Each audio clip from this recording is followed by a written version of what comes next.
তারা ছুটে এলো গরুর গাড়ির সামনে।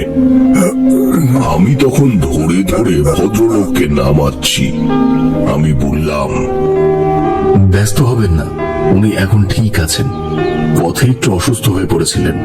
চাকর এসে তাকে ধরে ধরে ভেতরে নিয়ে গেল, একটা চেয়ারে বসিয়ে দিল। দরজার কাছে আমি দাঁড়িয়েছিলাম। ভদ্রলোক তখন বললেন, বাবা, তুমিও এসো।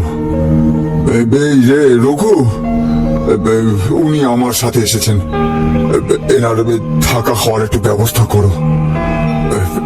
তোমার নামটা কি বলছিলে যেন? ও হ্যাঁ, এই তারানাথ চক্রবর্তী। তা তুমি তো ব্রাহ্মণ মানুষ। এই যে রঘু, একে যত্নার্থীর ব্যবস্থা করো, কোনো ত্রুটি যেন না হয়। ঠিক আছে, কোনো ত্রুটি যেন না হয়। না না, আমার জন্য ব্যস্ত হবার দরকার নেই, আমার জন্য আলাদা খাবার ব্যবস্থা করারও দরকার নেই। আপনাদের যা হয় তাই দুটি দেবেন আমাকে।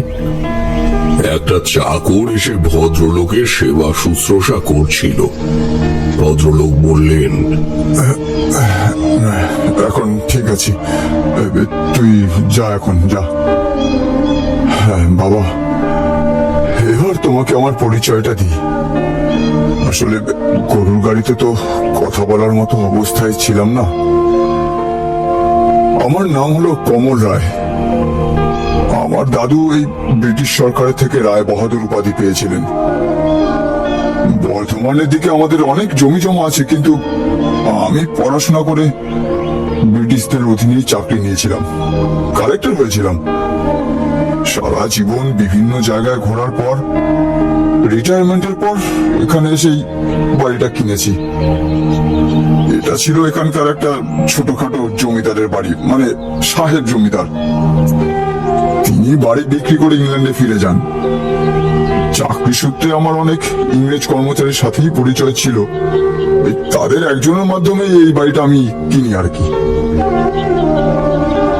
আমার 3 সন্তান, 2 মেয়ে আর 1 ছেলে। 2 মেয়ের আগেই বিয়ে হয়ে গেছে। এখন এ বাড়িতে আমি আর আমার ছেলেই থাকি, আর ওই ঝি চাকর ওরা আছে। আমার স্ত্রী মারা গেছেন অনেকদিন আগে।